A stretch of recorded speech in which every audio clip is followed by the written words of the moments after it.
Today's video, we're going to talk about the 9,350 watt solar array that I installed in a heavily wooded area here at my place of residence. Basically surrounded by oak trees. It's facing south as it's supposed to be. Everybody told me that you couldn't put solar panels up in the woods, so what better thing than to prove them wrong, I guess. So it's a 9,300 watt system. It's 24 390 watt panels. What most people don't realize is you put in 390 watt panels, it takes just the perfect equation to make that happen. So your average panel, the 390 watt rating is the perfect angle of the sun and the perfect temperature.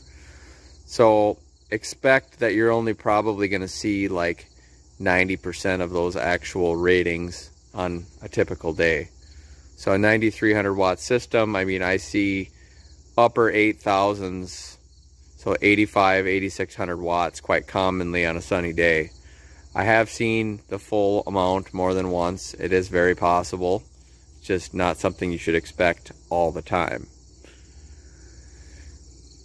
So there is 2 rows of 12 on a wood frame structure, all built by myself. I chose to go with the wood structure. It was a little bit cheaper. I thought it looked a little bit better for a residential application. It all comes down to personal preference and availability, I guess. I kind of wanted to go steel originally, and the price of steel was insane, and then there was the availability aspect. For those of you that don't know much about solar, it's actually, the installation process is actually quite simple. The panels literally just screw down. I went with a little bit of a strategic mounting method. I don't think I would do it the same again. There's 4 of these mounting clips that are bolted down to these 2x6s on each panel, which I think is above and beyond what is probably required to mount these solar panels. If I was going to do it all over again, I probably would have looked into one of the many racking systems that they offer. I think it would have went quicker. I don't regret doing it this way. I just would do it different next time. And on a wood frame structure, you need to bond all of your panels. If you buy a steel structural or aluminum structural system, the panels are all bonded to that structure, and you just have to ground the structure itself. So in this case, I just did one corner of every panel. I just ran a continuous ground wire through lugs to catch them all. And then there's 2 ground rods down in that corner that are spaced out like 8 feet apart or something like that. On this system, I actually mounted 2 disconnects, not required by code, but handy in the event that there's an issue. I should be able to shut off a portion of the solar panels to not affect the other solar panels. Also, you see this black netting here. You can find this stuff at your local Home Depot, Menards, Lowe's, any of those type of hardware stores should have it. It's in the landscape department. It's got many different uses. In this case, it's required by code to protect any of the wiring from children and livestock if it's under 8 feet off the ground. So this is one of the ways of doing that. Some people put plexiglass up, some people put chicken wire, some people fence in all the solar panels. There's a couple different options. This was the quick and easy $30 option that I came up with. All my conduits are underground from there up to the back of my detached building over there, which is where my inverter is located. The panels themselves, as many of you may or may not know, are all plug and play. It's all connectors that push together, so it's just knowing how to do that in a way to not have problems is kind of the key to the whole process. So my top row is 1 loop, and the bottom row is another loop.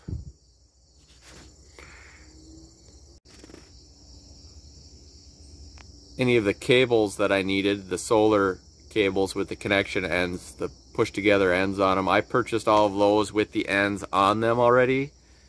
There's some people online that claim that it's easier just to buy the wire and then put your own ends on. I was all for a factory assembly, so therefore I wouldn't have to worry about durability on the long-term side of things.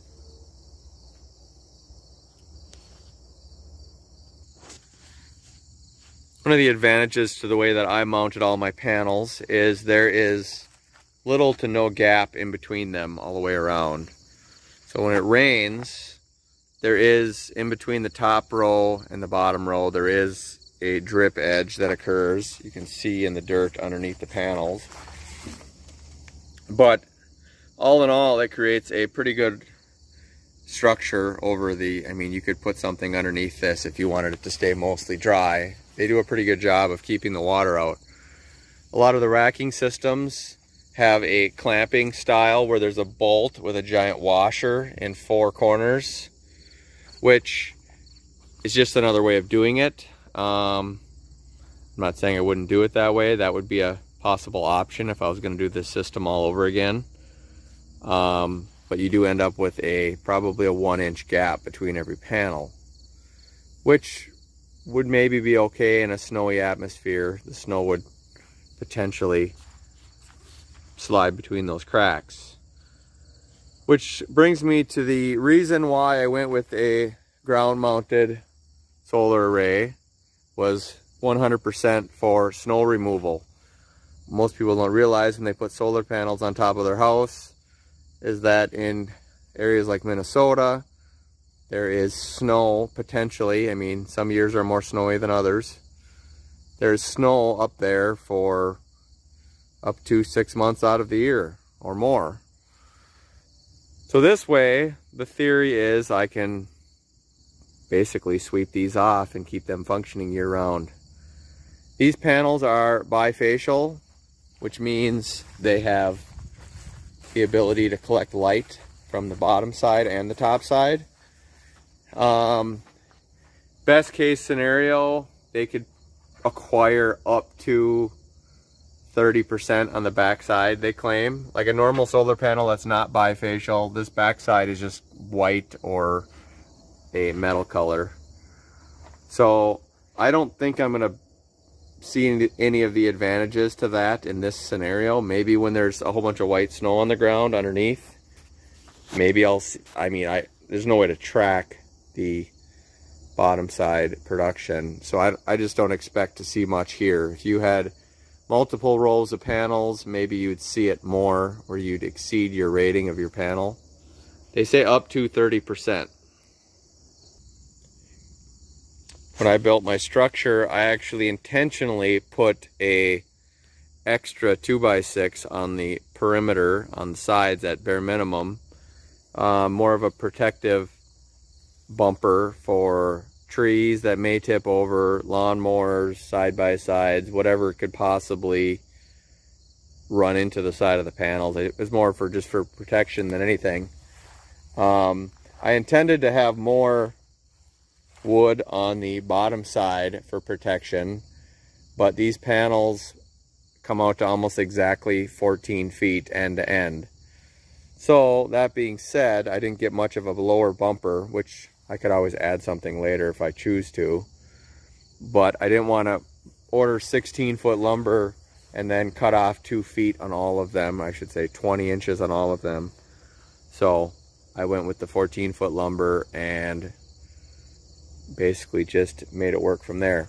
And the bottom is relatively protected from trees anyway. They're not going to get it from this side. So I did favor my extra to the top in the event that a tree branch or tree leans against the panels from the back side. The panels I went with are this Canadian Solar model. I actually purchased the panels through a company that they don't really say I'm not going to say the name of the company. They don't really say the story behind them, but all of the panels on here are brand new, but in my opinion, they must be like factory seconds or something like that, because they have large quantities of brand new Canadian solar panels. Maybe they're an old model, maybe they're factory seconds. They do not come with the 25-year warranty. They just come with a 1-year warranty from the company I purchased them from. But the price was, I would say, in the 60 to 70% off margins. So for that price line or price point, I felt like I could sacrifice the warranty. From all of my research, everybody that does a lot of solar work says that these panels, generally speaking, do not really go bad. Generally, they're damaged. If they become damaged, is the most likelihood of them failing. Once they're installed, the probability of failure is substantially less. So basically, if they work the first day, they should work for 20 years, generally speaking. Not to say you can't have a failure, it's just unlikely. Usually it's damage related. So for the price, I went this route, sacrificed the warranty for panels that were like a third of the price. This whole system is grid tied, and the reason I have 2 meters here, for those of you that may or may not be aware of the different options that you have in the world. So this solar setup is grid tied. I have 2 meters here, both of which I had to replace as part of this process to satisfy the power company. The meter on the left is for off-peak loads. For those of you that are unaware of what off-peak is, you can put loads like water heater, air conditioning, electric boilers, electric plenum heat, things like that, in the off-peak panel or on the off-peak meter, and you can get that electricity for half price, or right around half price. I think it's like 7 cents a kilowatt compared to 10.5 cents a kilowatt for the normal meter power. It used to be exactly half price. It's gone up a little bit. The catch is that they have the ability to shut you off remotely. There's a radio receiver on the house and on the other detached building to actually shut off the loads. There is a maximum. I think it's only an hour or 2 a day, and it's not all at once. They split it up for like 30-minute increments, I want to say. I could be wrong. I'm sure someone will correct me if they know the answer to that. So that's the story behind off-peak. And I had to go with a full-size meter in this case because previously it was a subtractive meter, and they cannot do a subtractive meter with off-peak or with solar. The meters don't jive like they should. So they're both, well, that's just a normal meter, and then the one on the normal service, let's call it, with the solar hooked up to it, is a bi-directional meter. So that meter will spin both ways. And it will also show 2 different numbers on the screen. So RC is the received power from me, 1441, and they've delivered me 761 kilowatt hours. So I have produced twice as much as I've purchased. Obviously all the purchasing is happening at night, not during the day. I produce way more during the day than I'm using. So the 760 is all after dark, basically. And it's been 80s and 90s for the last 2 months, so the air conditioning does run quite a bit. This is a requirement when you have solar, or you have multiple sources of power. You have utility power and solar power. You have to put a placard explaining where everything is, your solar array, the inverter, which is actually in the building, the disconnect for the solar, which is right here, and then the service utility disconnects. So they make you put it on an engraved placard. It says some sort of permanent identification. I believe they prefer it engraved. I don't know if it has to be engraved, but I've seen people with some sort of laminated version of that. I don't know if it's worth the risking that blowing off in the wind or failing or whatever. So this engraved one was like $20 from a local engraving company, so not a big deal. Then we're to the solar disconnect. That basically is a tap off of the meter socket. Millbank sells lugs that literally tap off the load side of the meter. This eliminates the issue with the code issue with the ratings, the 125% ratings of the busing and the panels. I'm not going to go down that path right now. So all my conduits for all my solar, all my services, everything is all in the ground. I'm kind of OCD when it comes to conduits that are everywhere. So this is what I came up with for to go for the best finish I could possibly come up with. So I have pictures of this that I'll insert in the video. This was a huge trench here. There's a lot of conduit in there. Conduit up to the house, conduit to the other building, conduit to the solar. There's a couple of spares I have ran for future plans that may or may not take place. It's one of those, once the trench is open, it's easy enough to throw a couple of pipes in. I mean, PVC is not cheap, but neither is digging up the whole yard for the third time. In my scenario, from this transformer to the house, there is a water line for the detached buildings. There is internet, coax, 2 or 3 different trenches with power. There's a gas line. All of that between the back of this building and the tree line.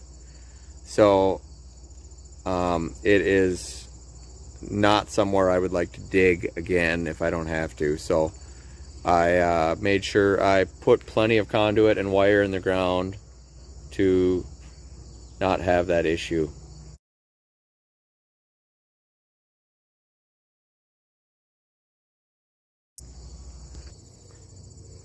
Interesting little detail. You might notice this paver in a couple of my videos. Wonder why the heck there's one random paver sitting next to the transformer. There's a underground splice in some of the wiring there, and I really didn't want to splice any wires, but it was one of those, it was the minimal downtime during when the utility was out, when I was making the switch over to the new meter setup. So obviously I got to fix the grass up here. This was all dug up, so it's in terrible condition, but I chose to put, there's 2 or 3 layers of pavers there. So in the event that I ever have to dig that up in the middle of the winter, I wanted it to be very obvious where the wires were buried or where the splices were buried in case I ever have to fix them or replace them. Obviously I used rated listed underground splices that you're never supposed to have to ever touch ever again, but in the event that I ever had to, I wanted to be 100% sure I knew exactly where to look, especially if the ground's frozen. So here is my inverter for my solar. I went with the Solarc 12K. It's a hybrid inverter, meaning it has the capability to hook up batteries to it, which is hopefully going to happen here yet this summer or fall. Which basically means that I have the capability to have a critical loads panel in my house, which is already set up.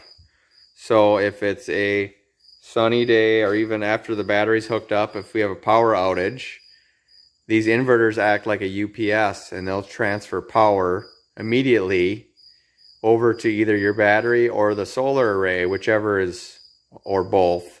They'll work together, and it'll keep your your items in your critical loads panel in the house operating even after the power's out. Like in our case, it is the security, the cameras, the well, the internet, some of the kitchen circuits, the furnace blower fan, so we can at least run on propane mode.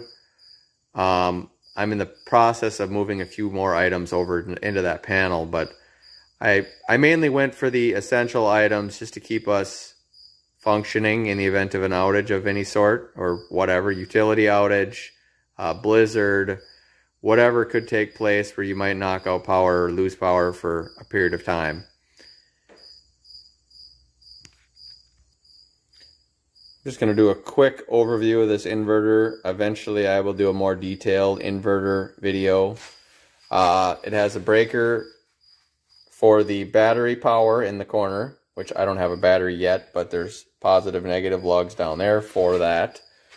And my solar inputs are right here, black and red, red and black, red and black, for my 2 zones. This is actually going to, there's a current transformer monitoring the usage of the house, the entire house, in the meter enclosure where the utility meter is. Kind of a neat deal. It can monitor that CT will monitor the usage, and it has the ability to do additive and subtractive and do the math and figure out what you're creating and what you're selling back and what you're buying, and kind of between the inverter and that CT out there, it has the ability to do all the math and figure out your usage and what you're creating. Let's see, we also have down here on the bottom here, you can see where it's labeled. So the incoming grid, which is, I have color-coded pink and blue because it cannot be the same colors as the solar per code. So I picked something completely different. And then I have pink and blue going to my critical loads panel in the house. This inverter also has a generator input, which is kind of neat in the event that we ever buy a standby generator, like a propane-powered, well, actually, any generator would work, but like a propane or natural gas standby generator would be ideal. And there's actually a input over on these terminals where it'll actually start a generator in the event of a power outage if the battery and inverter and solar is not capable of taking the load. So we have the main interactive screen on the inverter. Not all the inverters around have this. If people that have done this probably know that. This is kind of an expensive inverter, but it does everything. It literally has all of where you might have to buy multiple different pieces of equipment to do the same thing as what this will do. But I wanted one piece of equipment, and they have like a 12 or 15-year warranty on this thing. One piece of equipment that does everything, so I don't have like 10 different pieces, and I can't remember what the warranty period is, and that sounded like a disaster. So today it was a cloudy day. We had 39.4 kilowatt hours of solar. Not the best day. I mean, we've seen close to 60 on days that are less cloudy. But 39.4, not bad, not great. If I click on the solar panel logo, it'll show basically this month. Been a rough month. There's been some rainy, crappy days. I had a fault on the inverter on, I believe, one of those days. I don't know why I have 2 days with zeros, but one of the days we got bad storms. It tripped a fault on the inverter. It might have happened twice. I had a call in to SolarArc to talk about the issue. Where we had I think we had lightning strikes nearby, and it actually faulted the inverter, and then basically it just kind of sits in idle mode and waits for you to reset it, basically. So I think that'll be resolved with a software glitch according to SolarArc. So hopefully that fixes that so we don't have that issue anymore. But even on the rainy days, there's still some production. But there's been quite a few rainy days lately where if we go back to July, there was a lot less rainy days. So this is the first month it was in production. So yeah. So then if we go to day, this is today. If you get a real jumpy arc, it shows that there's clouds. Like let's see, if I go back a couple days, yesterday was cloudy. The day before was a little less cloudy. A little better. A lot of clouds. Like I said, it's been a rough week. So like this particular day, minimal clouds. Of course, it doesn't show the total for the day. It still says today on the top of the screen. I wish it would show the total for that particular day. So also, if you click on the battery over here, I'll show you how I did that. I just moved the phone right when I did it. If you click on the battery, it shows all of the information about what's taking place. Of course, it's almost dark out right now. The solar is down to 200 volts DC, and which is almost to the point of shutting off for the day. 67 watts on one of them, 49 on the other one. But this comes back to that CT I talked about earlier. Up here where it says grid, it shows your usage. And like I said, I'll do a more detailed video in the future about what all these numbers mean. Kind of a neat that it shows all the different options, the temperatures of your AC and your DC. So this thing is connected with Wi-Fi. I do have this flex goes down to that box. It also is piped all the way to the house. I had the intent of bringing out Ethernet all the way out here. The conduit is ran, but I ended up not doing it yet because I guess it wasn't necessary. If it's running off Wi-Fi, and I'm getting updates on my phone like every 3 minutes on how the solar's doing. So as I mentioned earlier, we put this solar array in a moderately wooded area. We'll see how it does this winter. I'm hoping once the leaves fall off, it maintains its good production numbers. I installed this system at 30, I can't remember now, I think it's 33 or 36 degrees, which is the average for Minnesota. There's apps online where you can put in your location and it'll tell you the best fixed angle for solar. Obviously in the winter time you want it like 45 or 48 degrees. It's like pointing straight south, quite steep. And in the middle of summer you actually want like 15 or 18 degrees, so relatively flat.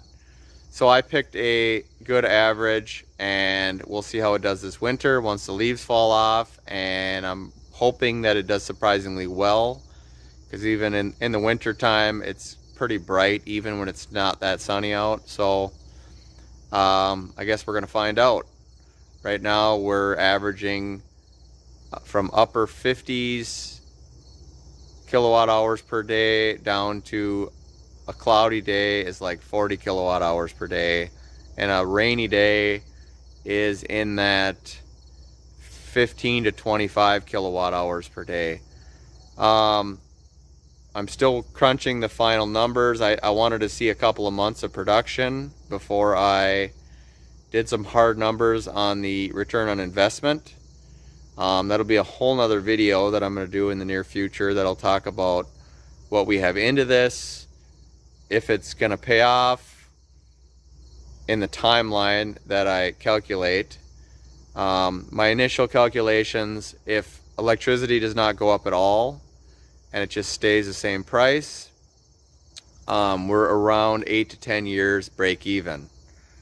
If electricity gets more expensive, which I expect that to take place, in in that case, it should cut down on that time dramatically. So time will tell. I will do an update video as we go here a little bit. As far as the return on investment, there's no way to know exactly how well it's going to do until, realistically, I need a full calendar year before I can come up with a hard number on the return on investment on this solar setup. I can run some rough calculations based on what I have for information right now, and I plan to do that in the near future. I'll share what I have into this system. Obviously, till the end of the year, there's a 26% government tax credit. Basically just shows up on your tax return like a credit. You just turn in all your invoices on what you have into the solar, and that's basically how they decide where the 26% comes from. I think next year it's going to drop to 22%. I have heard some rumors of some new incentives maybe in the pipeline. I don't know if I believe that till I see it.